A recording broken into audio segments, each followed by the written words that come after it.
Oh, God bless the dead. I don't even know why I did that, but it just brought back memories of John Witherspoon. I don't even know where that came from. You boy, my man, John Witherspoon. Hmm.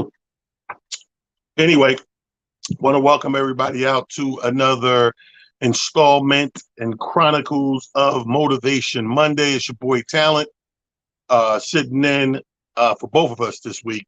My partner in crime, Amir Silly, A Rock Silly on Instagram, is under the weather.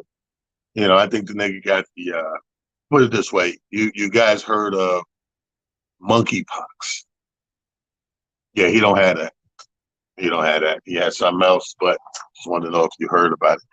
Yeah, but get well soon to my partner in crime, Amir Silly. He said he's on the end stage. So you know how you get sick and you can feel exactly where you are with said sickness. You know what I mean? You could be like, oh, the worst over, or you could be like, yeah, this shit kicking my ass, or you can't see the rainbow at the end of the storm or nothing. So we all want to send our prayers and well wishes to the big homie that he gets well sooner than later. Hey, it's the top of the week. It's only Monday, so hopefully, you know how people are. Black folks, we just want party. So, we just like, as long as I'm better by Friday, big ass party going down. I don't want to miss that. There's gonna be a lot of people there putting it down. Anyway, welcome to Motivation Monday. It's your boy Talent. And we touched on it on another live show, myself and Amir, about us putting the extension on our love. Because Black folks, we did this on the race debater show, how our people are prone to start off with an insurmountable amount of love or support for you, no matter what you're doing. And it's kind of like it expires at some point. And then right behind that comes I don't know, wanting to see you fail or go the other way, which is ass backwards if you ask me. But we just want to put that bug out there to motivate some of you guys to extend love, if you can. I mean, to me, love shouldn't expire anyway, but if it does with you and you find yourself in that predicament of being guilty of what I'm talking about, extend it. You know what I mean? Monique Young on the check-in. How are you doing? Welcome to Motivation Monday. Appreciate you. Alfreda Jackson representing the Rock. Missed you Thursday, Alfreda. But as we know, next week we'll make up that date up in Rochester on the 4th, going down to Urban Euphoria. Same lineup, just push the show back. The situation we have there, it's like a threefold situation. You got your drink, you got your food, you got your entertainment. So when one of the majors are overwhelmed and disrupted, where we can't give people that triple threat of entertainment and a great night out, we'd rather just push it back. You know what I mean? You're gonna do it, you got to do it right. That's first and foremost. I got a couple of people coming on the show today. Shout out to New York King of Comedy, Kenny Williams, and also funny man extraordinaire, Mr. Chris Grant. Two of my buddies who are going to jump in and join us for different reasons or whatever the case may be. I want to dedicate today's show, Motivation Monday, to those special people that, I mean, how do I put this? Even though I hate the fact that it took a pandemic for it to put the flame under a lot of our asses and behinds to get us moving and motivated. But either way, I want to dedicate today's show to those people who had the balls, for lack of a better expression, to jump out and do something. Whether that's jumping out the gate, following a dream that's been put on the back burner and deferred, or whether that is turning up your shit to another notch. I like to believe that latter one is me. I'm always a hardworking comedian, actor, radio personality, host. I'm always doing something. And I figured out a way, and you should maybe apply this to oneself too. I figured out a way how I could do what I'm supposed to do, but at the same time help others, if you will. So maybe you can do that as well. But even if you don't do that, I shout out the people who took this time to say, you know what? Nope, I'm not going to let it demolish me and break me all the way down. I'm gonna fight this depression. I'm gonna fight this overwhelming stress that's coming with it because A, I might have lost my job, or B, I just can't go to work, or I don't know where the next dollar's coming from. I think we often touched all those corners equally. But shout out to the people who have taken the storm by, grabbed onto the tail and rode it, and for what it's worth, made it do something different for them or something excelled for them. So those are the people that we definitely want to reach out and talk to today. Next week, I'm going to have a guest on the show. I want to shout out that next week. I tried to get it for this week, but everything was running behind. I didn't know Amir was going to still be under the weather, which is good because I want him to be around when I bring on my special guest, Miss Melanie Camacho, who's another comedian. That's probably one of the best that ever did it. But I wanted to do that because it was a very good conversation to have with her. Very interesting. And that's what spawned the idea of us extending the love to things that we do love in the beginning. That thing that you love and support, why does that diminish? That's a question I want to ask us. Why does that get old? Because it's not a thing that really technically should get old, but it seemingly does with us. So we have to ask ourselves, why? You know what I'm saying? Why do we get there eventually? You know what I mean? Why do we get there? I'll call you in and out. Somebody's hitting me. So that's what I want to explore with Melanie, especially because she brought to my attention. I don't know if you guys are big Netflix people, but people who watch Netflix, Snoop Dogg put out a comedy special. God bless his heart. Thank you. Anybody do anything comedy, again, you're doing something for you, but in the meantime, you're helping somebody else. So that's what happens with that special. Yeah, it's Snoop Dogg special. He's at the Netflix is a joke festival, comedy festival, blah, blah, blah. But hey, he had on 5 or 6 comedians who that's another stepping stone for them. That's another appearance, televised appearance on a platform like Netflix, who has, tens of millions and millions and millions of viewers universally, not just people in Chicago and Detroit, New York, and Miami, and Charlotte. And it's worldwide. So you're getting seen by tens, if not 20s of millions of people who may or not even heard your name, may not know who you are in the wink of in the dark, but now they do. And you may have made them laugh, and now they'll remember you, whatever the case may be. Anyway, sounds positive to us. Sounds motivated and positive for us. But to her own, attestment, she said she started getting some hate behind that. People were picking it apart and finding their own ways to hate and why they would hate and all that. And I see it all the time in every form and fashion. And that's why I said, you know what, I got to have her on. We got to go deeper into this. And I'm going to do it in like a battle of the sexes type of thing. On that show, I want to bring in another female. I want to bring in, 1 or 2 guys and have that powwow or perform. Okay, maybe we all experience it, but maybe it's slightly different when they come in a woman. Maybe it's slightly different when they come at a man. Somebody put a meme out this week that stuck with me that was very interesting. Where they were saying that, we spend all this time, and I know it's true because right away my brain clicked to being in a club, DJs playing the music, and how many years, how many decades, at least 2 decades, the style was to say out loud or cheer on, if you're a woman, especially a black woman, that you didn't need a man. You could do it all by yourself. I mean, you guys remember that? You be in a club, like, yo, where my ladies at? They cut the music. Where my independent ladies? Where my bad bitches that got their own hair, got their own car, got their own job, got their own house, and don't need a motherfucking man for shit. Now look at us. Fast forward 5, 10, 15, 20 years. Now look at us. So that's why I want to bring them on to do that. But we'll come back and circle to that. My first guest has already arrived, ladies and gentlemen. Please welcome funny man extraordinaire, Mr. Chris Grant. is in Yes, the building. What up, son? yes.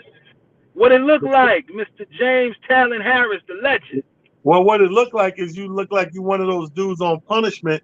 Whenever a man do it from their car, Whatever a man do it from their car, that mean they got a 9-week old in the house. That's what. first of all, God bless the baby, my brother. Thank you so much. Thank you. Congratulations, man. Appreciate that. Yes, yes. I've been out here having sex unprotected, man. Finally got me one. First of all, you shocked me, bro. I'm gonna tell you why you shocked me. We talk, but we didn't have a chance to really get into it. It shocked me because this was, at all our talks, and the way we move and everything, this was so far off your radar, bro. So first of all, I appreciate our friendship.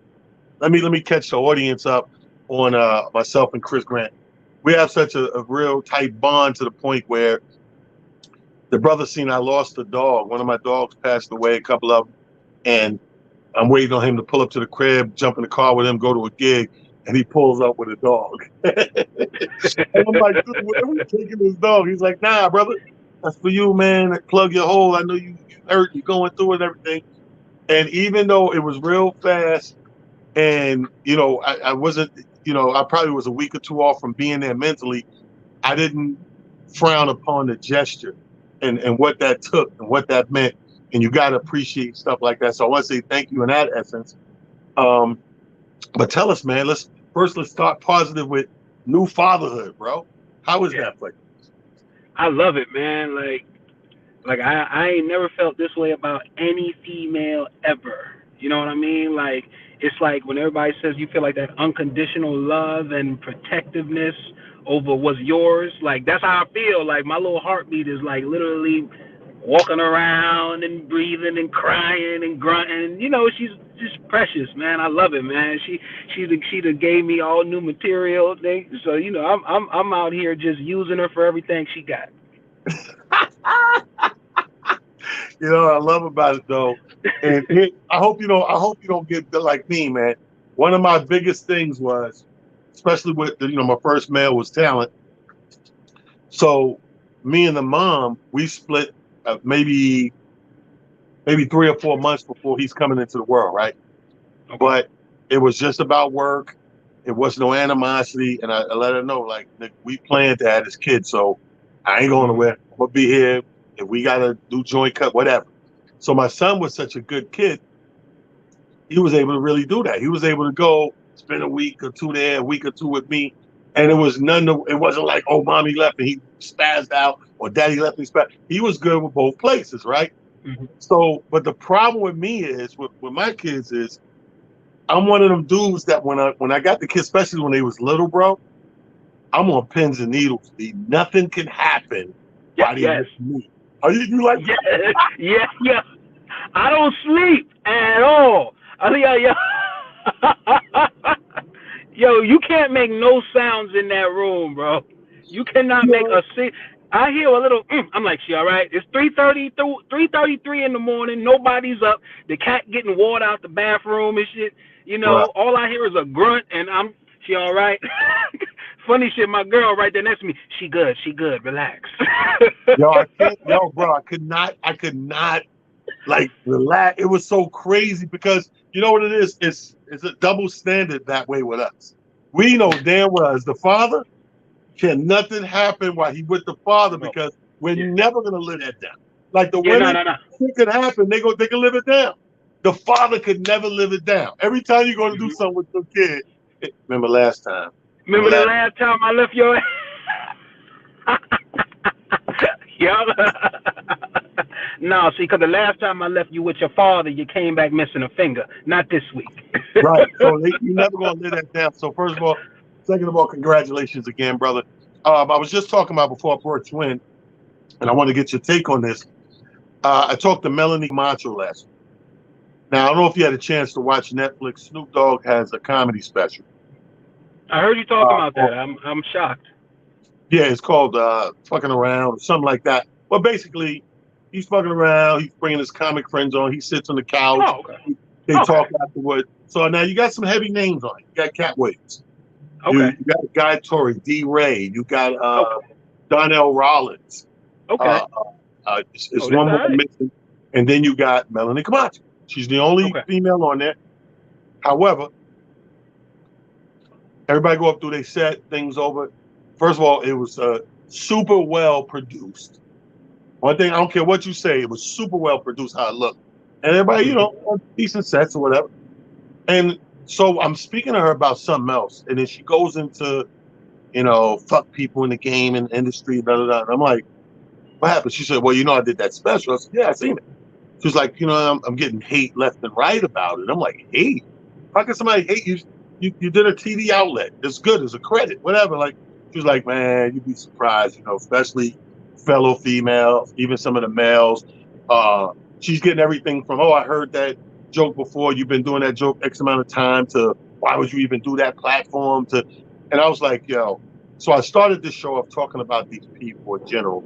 We have people, bro, that starts off supporting and wanting us to win.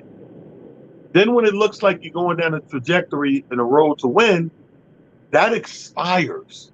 And some of the very same people now want to see you go in reverse and lose. Have you personally experienced that in comedy? Oh yeah, absolutely, absolutely. It, when I first started, I wasn't very good. Right? Let's keep it a buck, right? But it took me a lot of grind and a lot of work. And one thing I did have was charm and charisma, right? Like I might not have had joke structure, I might not have had punchlines, but I could have a conversation with you and make you feel comfortable. And that was one thing that I always used to my advantage. And that particular talent, like I was able to use that to transcend the stage, to get on reality TV, jump on a few shows, get into some projects. And I realized that a lot of my peers who used to rock with me at the time before I started doing these things, and even I would put some of them on, it's like we don't speak as much anymore. Like they're not doing much, but we don't speak as much anymore. I don't get those calls to pull up to the spots anymore. I don't get those texts about, yo, if you got anything going on this weekend, let me hear something. Like I don't hear none of that no more. Like it even got to a point where some spots won't book me. You go to the spot like, yo, man, you got guest spots? I gotta see how the lineup looking. I let you know though, because niggas be out here and shit. I gotta see it. It's like, nigga, I don't Yo, need you, nigga. I don't get it. Fox fuck with me. I don't get it, bro. I don't like my thing is like, and I started the show up today with, first of all, kudos to the people who found the gall to venture out into what they want to do since the pandemic. And then my thing is, people, let's try to extend the love, if for lack of a better term. Like, I don't understand how that expires. I think that's something that we picked up from the others. That's not our culture. That's that's Right. that's not naturally our culture. Let me say that. So I think that's one of those things that we kind of transformed and picked up along the way with all these generation changes and these decades of something like hip hop, you know, Absolutely. and fashion and all that. But I think it's whack, you know. Let me do this real quick. Okay, froze up I for a had little bit. a call We come got through. another guest I want to bring in and join in the conversation. My good friend Kenny Williams is in the background. Bring him in, Kenny Williams as well. What up, Ken? What up there, Can you hear brother? me? Let me find Yeah, out What y'all just in the happened? same car.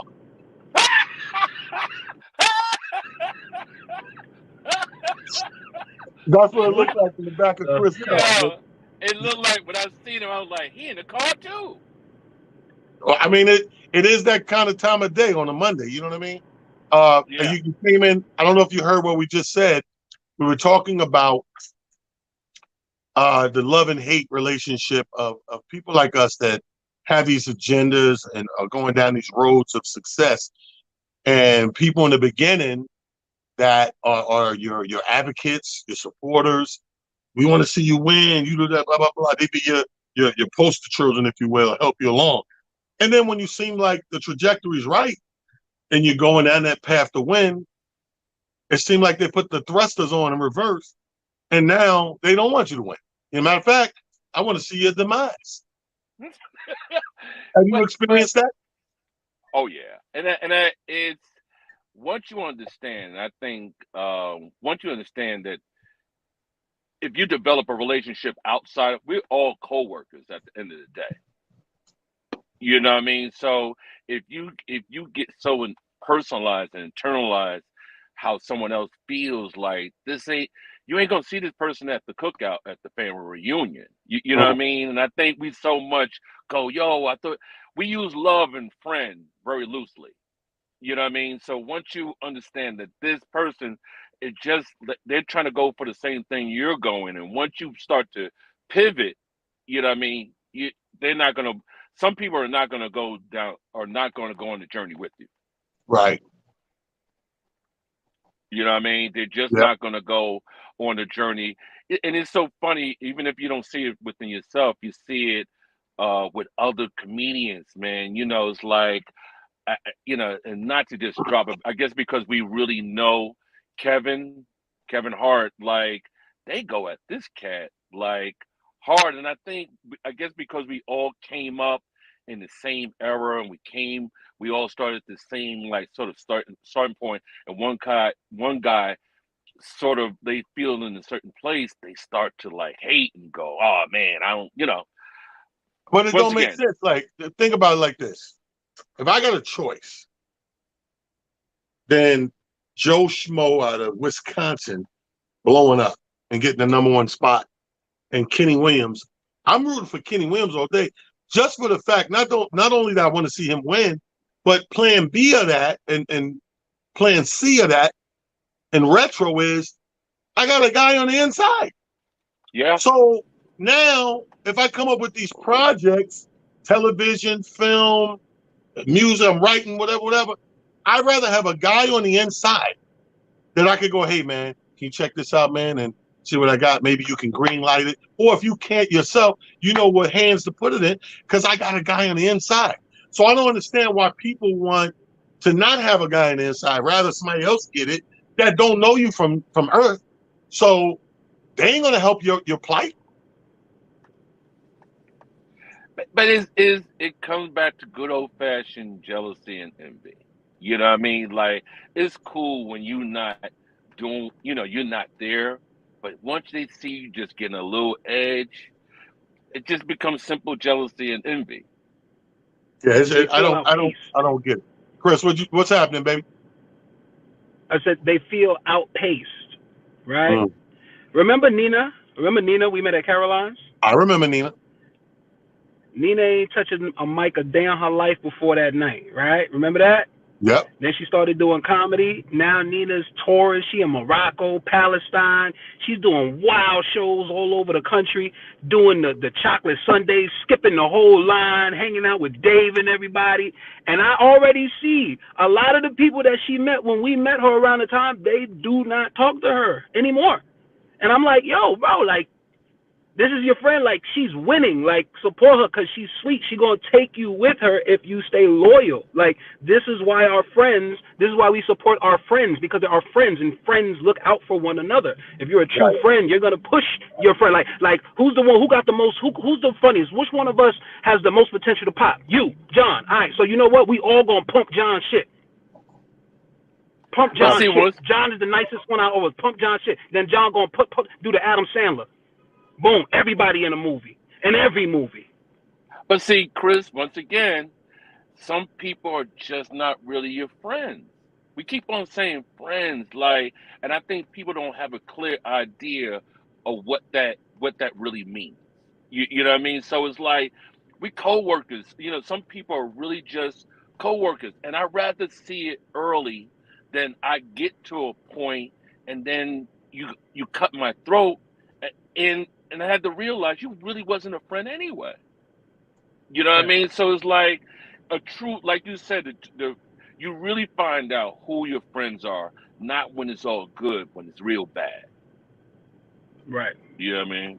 No, I mean Right. but I look at it like this.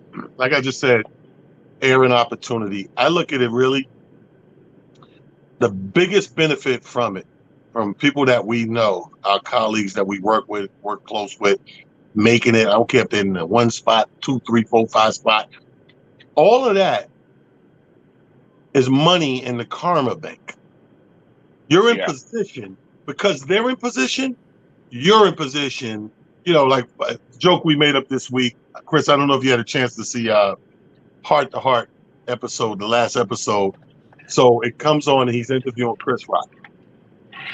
Yeah. and Kevin Hart and Chris Rock are talking. In the midst of their conversation, I come up, right?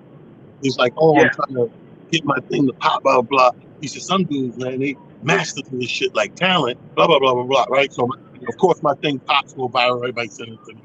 And my joke with it is, well, how you feel about it? I said, well, they already know. I know that I know that they know. I said, but that they said on the TV show like that, the conversation is great because we know the call is coming, right? You're gonna get that tap off the bench to come in. I mean, I'm gonna tax them out the ass because it took so long. But the point is,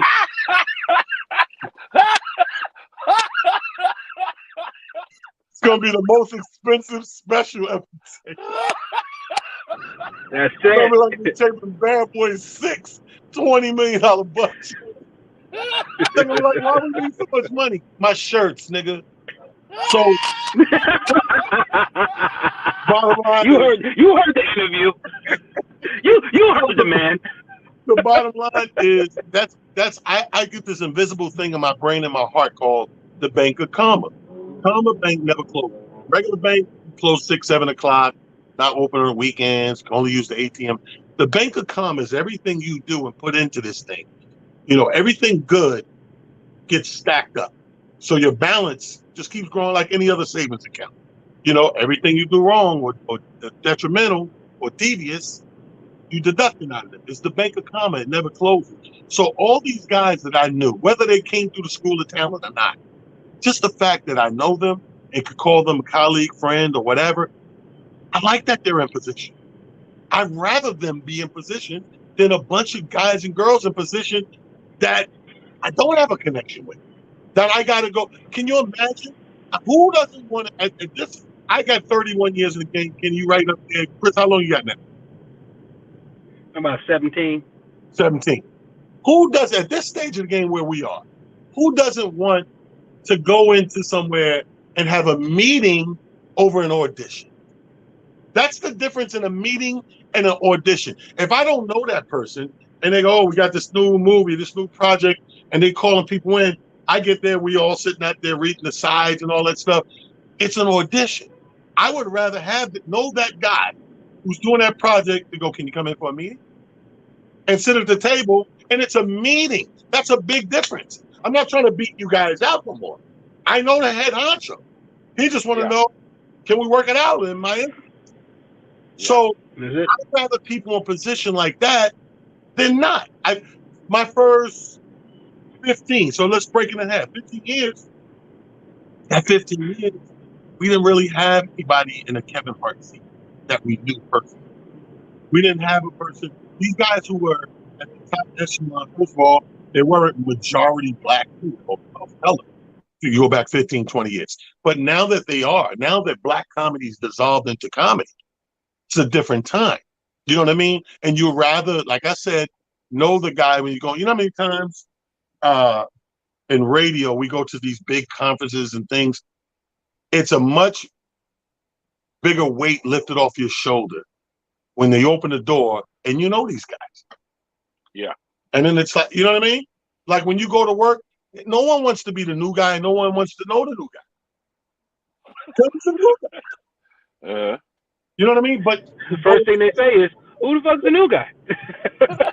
right. But to go into that same corporation and you know everybody, as soon as you open the door, clock in or whatever, or grab a cup of coffee, you know the whole floor.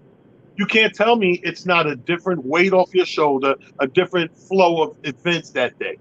You know what I mean? Mm-hmm.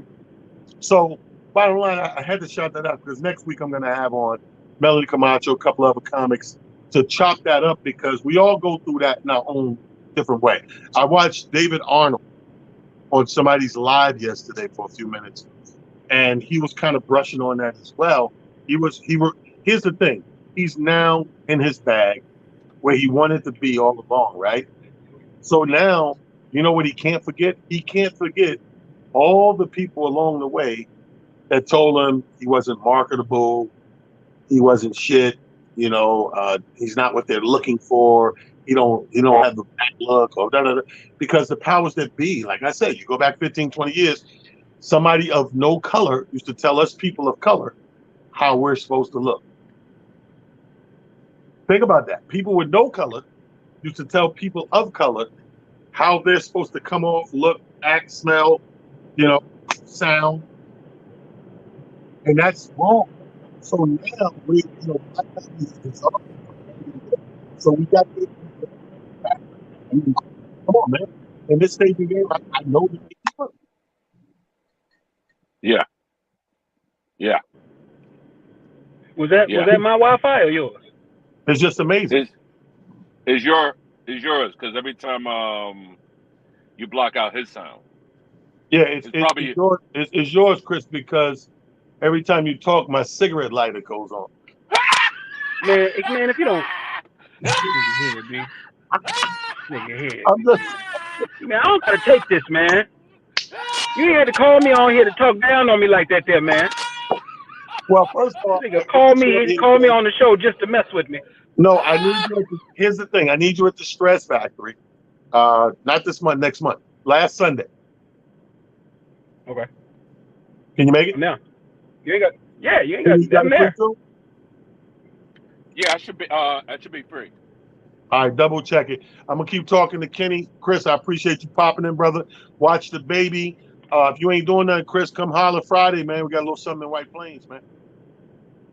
Oh yeah, I was just looking at that. I'll be up there, man. I got time. My man. Ladies and gentlemen, give it up for my big homie. New father to be. Gentlemen. He's a big papa. Yes. Thank you for having me. Y'all be cool. Appreciate you, Chris. That's Chris Grant, ladies and gentlemen, on Motivation Monday. Now I'm sitting here with the King Kenny. We're gonna dive into some King shit in a minute. Quick commercial break.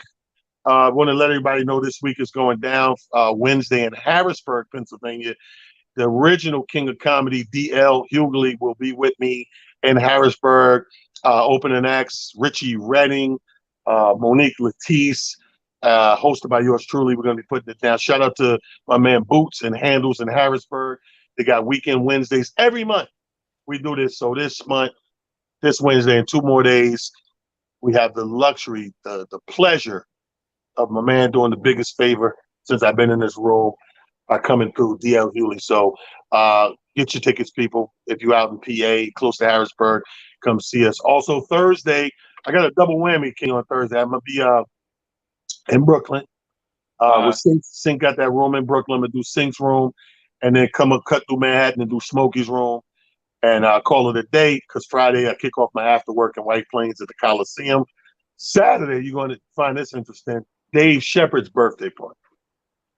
Yes, somebody hit me. Yeah, somebody hit me with his and what have you. Yeah, he's gonna be at the Alhambra Ballroom in Harlem. Let me tell you how disrespectful I am, ladies and gentlemen. Dave Shepard's one of the first promoters that worked us local comics here in New York 30 years ago. So Dave hits me. I'm in the Uber going to see the movie. I'm gonna talk about it in a minute.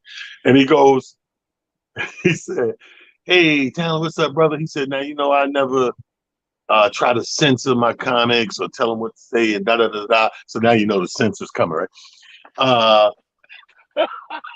But my birthday, first of all, you're gonna go on about 8:15, whatever.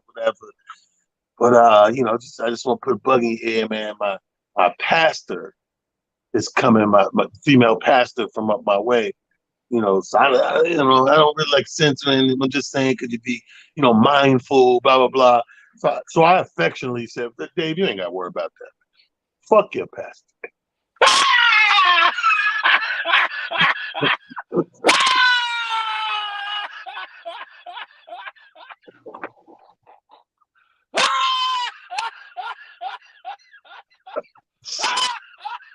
Get the fuck off my phone. Call me with no fucking pastor shit. The fuck is your pastor doing out hanging in the club with us? They want us to tone it down because the pastor gonna be there. This fucking pastor, don't they have some souls to save? The fuck is you doing in the club? Yo. Now I gotta watch my tequila.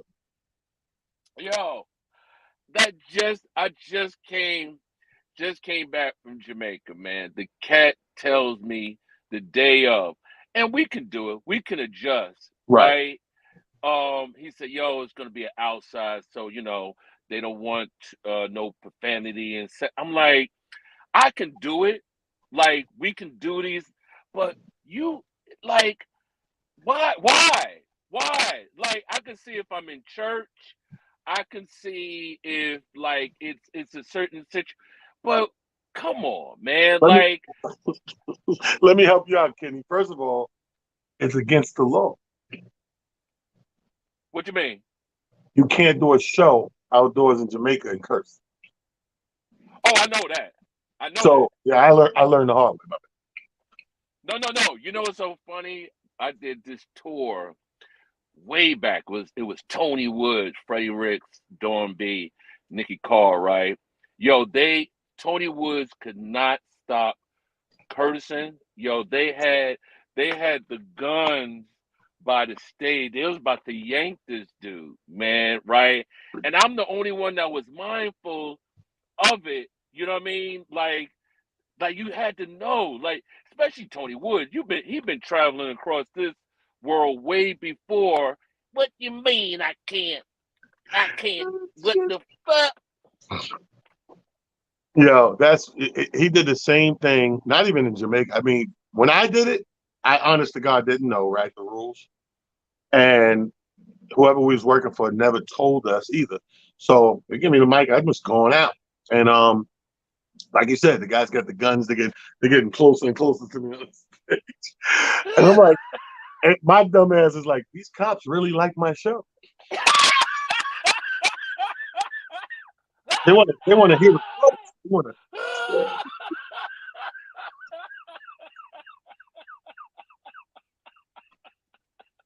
Oh, So, so one time we were at a university in Alabama, and there's about 4 or 5 of us. Matt Frost booked us out there. No, what's my man? Jason Steinberg, fucking New oh York. Yeah. So yeah. shout out to Jason. And it's me, Tony Woods, like you said, a couple of others. So they don't tell us either. We get there, we're in a backstage, and it's in a gym. Place is packed. The dean comes back there with a manila envelope and got it right here, like under the arm, and was like, "Hey guys, welcome to the school. Blah, we're looking forward to having fun. Just want to reiterate, that it's a clean show, and da da da da da da. But got your checks right here, right?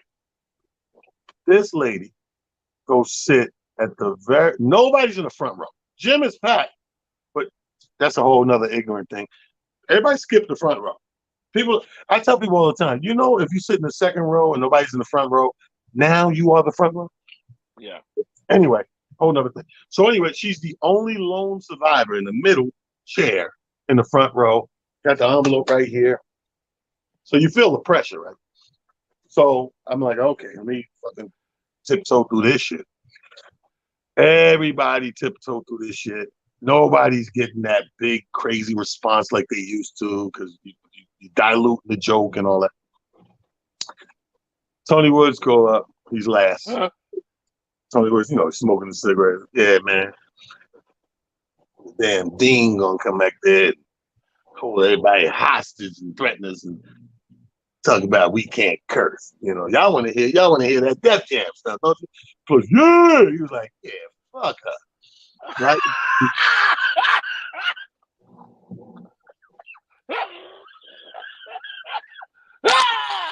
Kenny, when I tell you, I don't even know, because Tony get high, so I don't even know if he's weeded out and really recognize that that's her in the front. I don't even think he put that together. He's just like, yeah, man, because he did a little motion like to the back, like she's still on the back. He's like, yeah, man, fuck her, man. Y'all want to hear that shit? Y'all want the real? And he goes into a 25-minute set, and he's clearly ripping the roof off of this gymnasium, bro. But this is what I always tell people.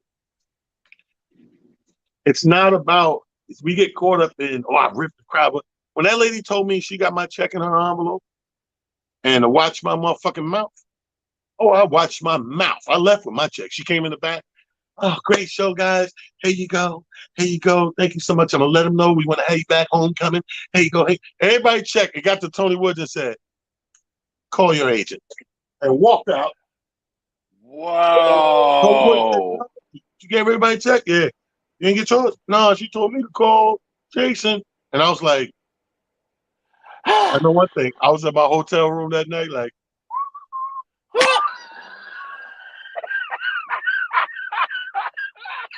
because the rent was going to get paid. Um, but that's the thing. You know what I mean? That's the thing. Shift gears real quick, give a movie review. I don't know what you're watching right now, but there's a few good things on right now. There's a movie on Netflix called The Gray Man.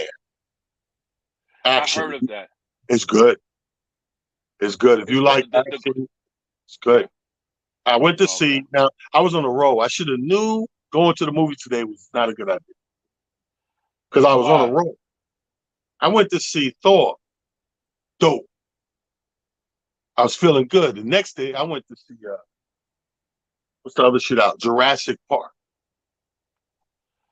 Dope. All them shits be dope.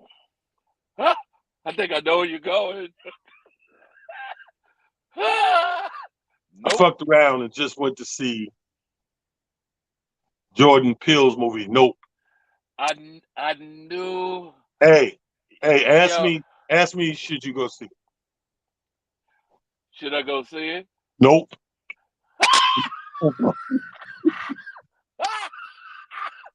Yo, you know what I say, and I'm not about like knocking, but it is. We're still a we support, we go movies, so it's not hate. This is just our feedback. I Right. said I think the last movie he did, and this showed up on my feed. Okay. He's turning into that cat that wrote Sixth Sense. What's his Yeah. M Night Shyamalan. Yes, these cats. I don't know what. I don't know if they like are taking a purple pill or something, and they go into something. You're going, yo, what did I just watch? And I didn't even see no, but I knew from it. I said, yo, he seemed like the cat that just overthinks it. You know what I mean? And just like he just seemed like he just goes in another thing. I said something in my soul, my spirit said, I don't want to go see this movie. I'm gonna tell you what it be. I'm gonna tell you what it is. Because they make these movies, the aliens, and they take you and they probe you. They've been probed. The aliens stuck something up their ass. So then the next movie, be like, yeah. I think you know what? I don't know. I think there's critics who may think it's a some sort of cinematic masterpiece and the meaning underneath and underlying all of that type of shit. All I know is this: I'm a movie buff, and the worst thing you can do when you make a film is for it to be 99% in your window, and you never actually get to. You know what I mean? Uh, there was a couple of alien movies like that where you really didn't see the alien. You know what I mean? Like even like you said, Sixth Sense. He made another one with the aliens, and remember, you only seen the alien like in a reflection in the TV or something, like things like that. So if you build up, and you got to keep in mind, now we're in the day and age of 2 hour plus movies. Yes. It ain't like when we was little when they got it done in an hour and 20, hour 30. Now we in Yeah. 2:30. You know what I mean? So to have somebody sit that long and it's all an innuendo build up, it comes off a little difficult. But I will say this: check out The Gray Man on Netflix. That's very good. Thor was excellent. The storyline was great. And Jurassic, I haven't seen a bad Jurassic yet. I'll be honest Me with you. either. They do a phenomenal job with that damn Jurassic shit. And the way they followed up with the last one and made this one, kudos to them. Good shit. Let's shout out some of Kenny Williams stuff because Kenny Williams got some projects coming up. I was scrolling. I'm never basically scrolling. And then all of a sudden, pop up in my feed. I'm on Facebook. Boom. Harlem. That's Friday, ain't it? Yes. Yes. This Friday. So, and this is why is a question in me in this. I got a question for you after what so I'm there this Friday, And one of the things, I'm just a big supporter of cats that took the hat off and opening up a business. Like, this is really a comedy club. And so whatever I can do to support them. So I said, let me grab a once a month. Like, I had a real successful, like when I did my anniversary there, right? Sold out. And I was like, yo, let me keep on building eyes on this room. And it's things that he's going through, like with any business, trying to work with, other things. But I try my best, even if it's doing a spot or doing a once a month. So I'm there this Friday with our boy Marlon Randolph, and Brooklyn Mike. So yeah, I said I'm just gonna give a nice tight show, and where you either way you can go. But this is the question. Always, I think we talked about it. You own a comedy club, right? What would you say to a cat? Like, what three pieces of advice you would give a guy opening up a comedy club? Well, first of all, know the business of comedy. Okay. Um, the problem is a lot of people owning a comedy club is very similar to a guy jumping into being a promoter. Like a lot of people jump into it and don't know the business. So the whole point of any venture is to take as least amount of lumps on the head as possible. Hmm. That's why people did it before us. Your Hmm. predecessors did it so they could learn the lumps and bruises, and now you have a blueprint of what not to do. Because what not to do is more important than what to do, always. Um, so I would give people the advice of knowing the business. Like if let's say I'm not talent, I'm just a guy, and I'm like, you know what, I like comedy clubs. I'm opening a comedy club. Well, I would have to do my due diligence to get close to comedy and start to see how this thing works. I talked to a guy. I book Bert's Comedy Warehouse in Detroit every month, right? I've been booking that for this past year. And then talking to this guy, I done gave this guy a ton of free advice of how things work. He had no clue. Now this guy had been opening business for years, and this is his second club. He had one bigger one, then now he gets a smaller one. But you would think in all that time he would know how to do it. Something simple, Kenny. Like one day he calls me and he's like, because he's working with a certain budget. And then he goes, yo, what about this person, this person, this person? And I go, um, I said, well, this person wants this person wants this. He's like, oh, what? He said, how the hell am I supposed to do that? And get him in there and da da da da. And I see him playing all the other comedy clubs and all that. I said, yeah, because, and I explained to him, I had to teach him on the phone the door deal, how it's feasible.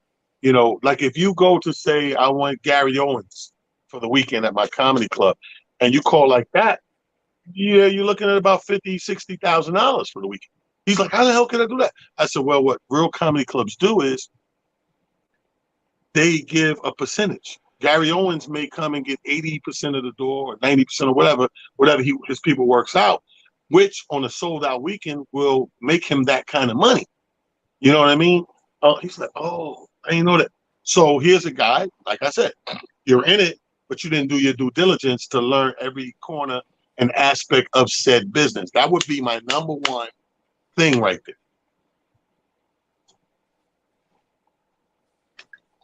That's my number one piece of advice to give somebody opening the comic club. Yes, yes, yes. It is always amazing. But I think also, like you say, knowing the business, but being humble enough, just like getting better at comedy. When you do comedy, like sometimes you gotta drop the guard and go, let me ask someone, like, what am I doing? Like you mentor, ask questions, is like, because you don't go on stage with a mirror. You know what I mean? Cats act like, if I reach out and ask this, then that's how you learn. You know what I mean? So I remember saying that to Jamie. I was like, yo, man, you gotta ask the people that been there, done that.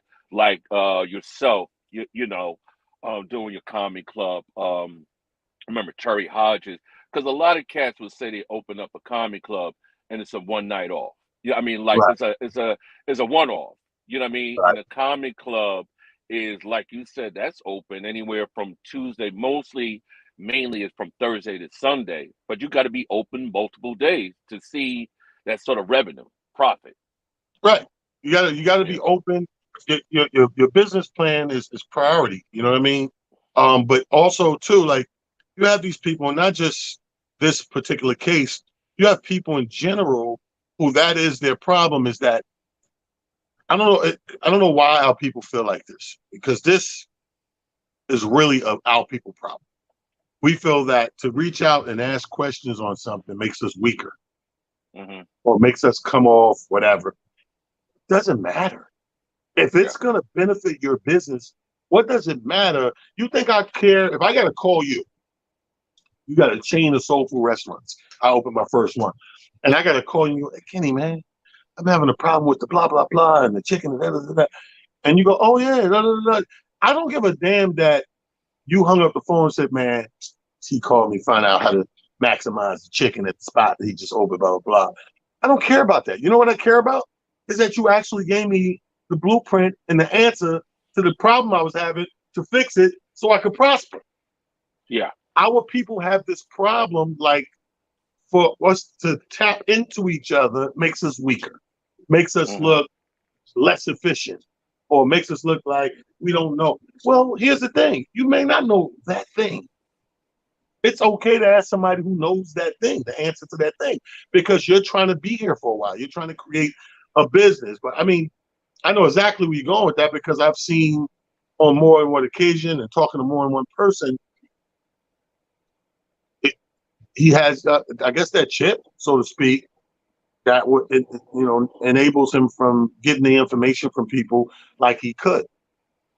He know Yeah. more I than don't. enough people. He know more than enough Yeah.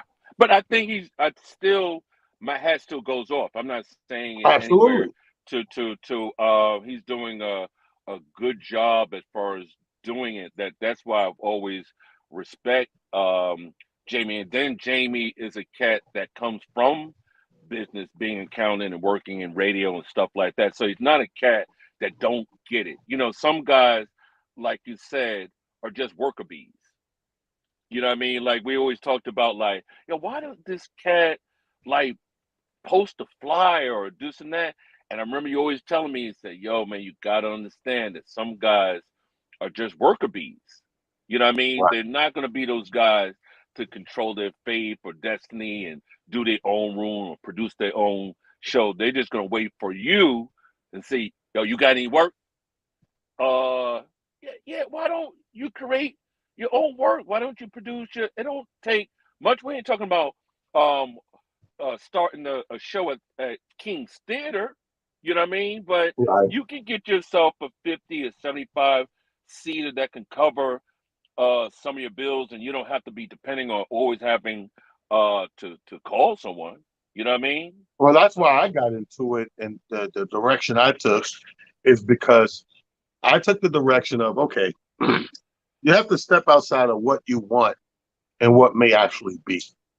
We're all not guaranteed to be that thing we want, right?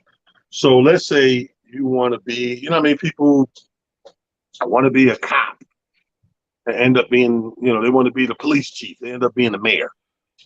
Guy wants to be president one day, but he only gets the council man or woman.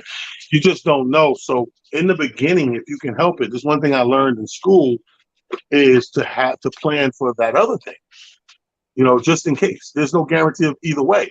But if it don't, what do you have planned for the other thing? So me being a business major, I knew early on I wanted to plan for the business part. Even if I made it and became a movie star or radio star, whatever, I still wanted to be on top of my business. I wanted to be at the end all, be all that top businessman. So I needed to learn. Perfect example. We talking about asking. When I knew that, I was like, at one gig, one of my first gigs I got paid for, the whole night I'm just asking questions because I'm looking at this dude and I'm like, he's in my backyard. I'm like, I can do this shit. He got 300 people at the hotel in New Rochelle, a DJ, us comics. I'm like, I did the numbers of his numbers. I'm doing his numbers like shit. I'm like, this dude gonna clear 10 grand. I'm like, this nigga, it's sold out. He gonna clear 10 grand. He paying me $1.50. What's wrong with this picture? So I said, T, all night. I can't even count how many people I spoke to get areas of information I needed to put together to become that guy where I could do that thing. You know what I mean? So that's what I did. Like you said, I have no problem to this day. If I do anything and I need to ask a question or two, I just ask. Yeah. You Yeah. know what I mean? So Yeah. I mean, it's easy money for me. It's like it's the thing that we do. I like, ladies and gentlemen, if you are in New York area and you've never been to 117th Street over there to see Comedy in Harlem, the new black-owned comedy club owned by Jamie Roberts and family. Shout out to Nikki Sunshine and everything.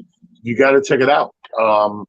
But that's what I started the show saying, Kenny. I was dedicating the show. It's ironic you brought that up because I was like dedicating today's show to those go-getters that in the midst of this whole horrible end of the world pandemic, some people use this as an opportunity to do that thing they were scared to do that thing that they put on the back burner, or they already had it, but they wasn't full throttle and they used this time to step on the gas, and go full throttle. I'm guilty of that with my merch.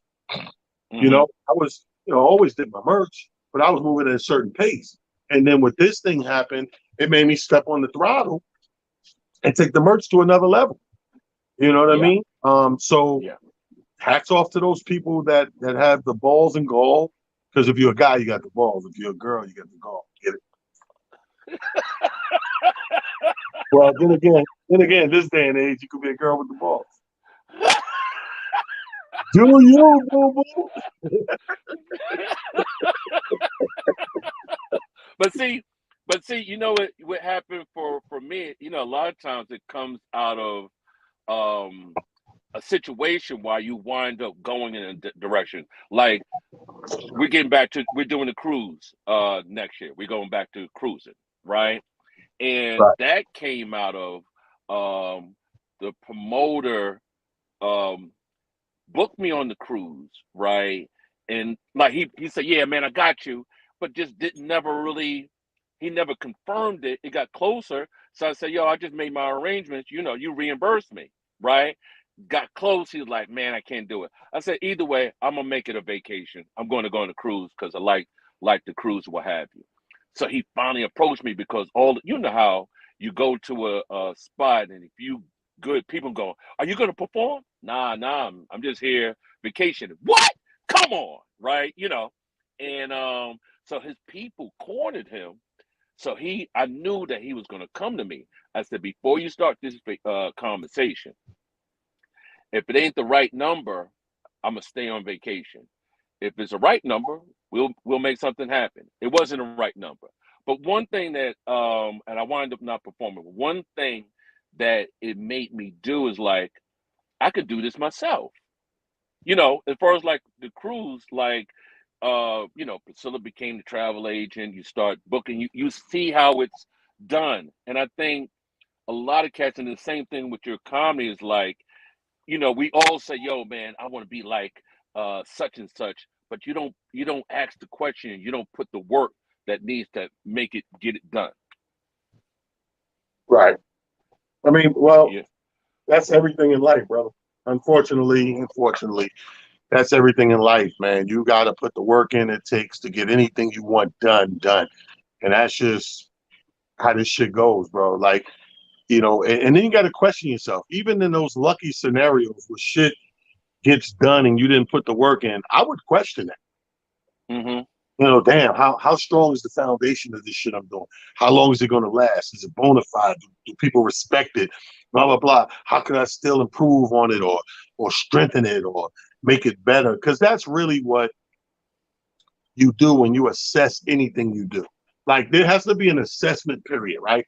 Whatever you've set up or created or invented, whatever, or opened up, there has to be a certain amount of time. For some people, it's a month. Some people it's 6 months. Some people it's a year. But there has to come some sort of threshold of time that you sit down and go, okay, let's look at everything. Let's look at everything we got. Are we maximizing our potential? Can we get better? Why is like go back to what you said about clubs and stuff. Why is Tuesday slow? Well, let's put some on Tuesday. Let's get these people in here. We'll see if we can get these people in here.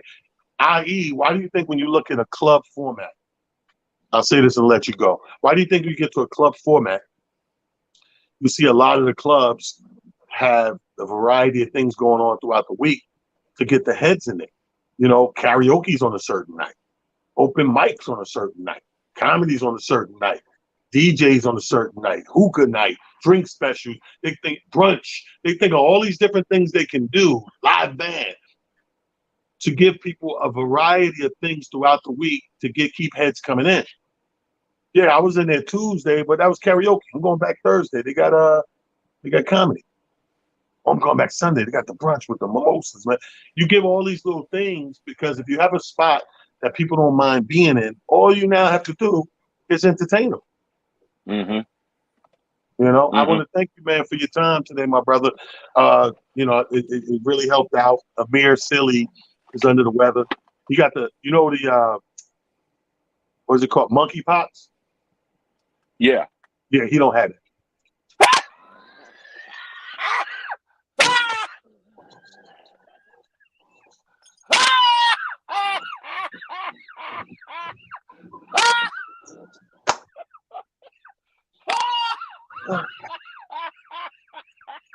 I said that 3 times in this hour, and it's still funny.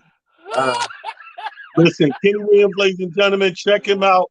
If you're in Harlem side of things, Friday, Comedy in Harlem Comedy Club. If you're up my way in Westchester and beyond, we're in White Plains at the Coliseum. It's all going down this Friday. Kenny Williams, I love you to death, bro. When we drinking? Yeah, we got to do it soon. We didn't have one of those. We're gonna do it soon. Call me because I'm on my way in there tonight. Well, I gotta. I'm out here working. I just came back from Jamaica. I'm running on fumes. I gotta do this. I would have grabbed a drink with you tonight, but I'm out here and do your thing. Maybe tomorrow, man. Call me. Okay, brother, man. Ladies and gentlemen, Kenny Williams, New York. He's one of the, in case people don't know, he's one of the original kings of New York Kings of Comedy. When we started this thing way back, the year was 2000. It was my birthday. My birthday's May 9th. It was the year 2000, the Apollo Theater. We sold it out. The original Kings. Kenny was on that show opening up, and he would become a king. Gerald Kelly, Drew Frazier, Rob Stapleton, Capone, and yours truly. I hope we drop some jewels on you guys today. Don't forget, Amir Silly should be back and feeling better by next week. Thank you guys who chimed in on today's Motivation Monday. Cannot do this show without you. Super special thank you to the Prophet Pete, my super duper producer of this show that's been holding us down. The most consistent thing with Motivation Monday is super producer Prophet Pete. Everybody, God bless you. Check on your people, check on your folks, and do what you got to do. I'm going to go in here and I'm going to drink some shots tonight and try to get over the fact that this movie was or wasn't. Whatever the case may be. Shout out to Chris Grant being a guest stopping through, Kenny Williams stopping through. Motivation Monday, people. I will see you in 1 week's time. Amir Silly, on behalf of him, your boy Talent. We love you, and ain't nothing you can do about it. Have a great day. Motivation Monday. Yeah.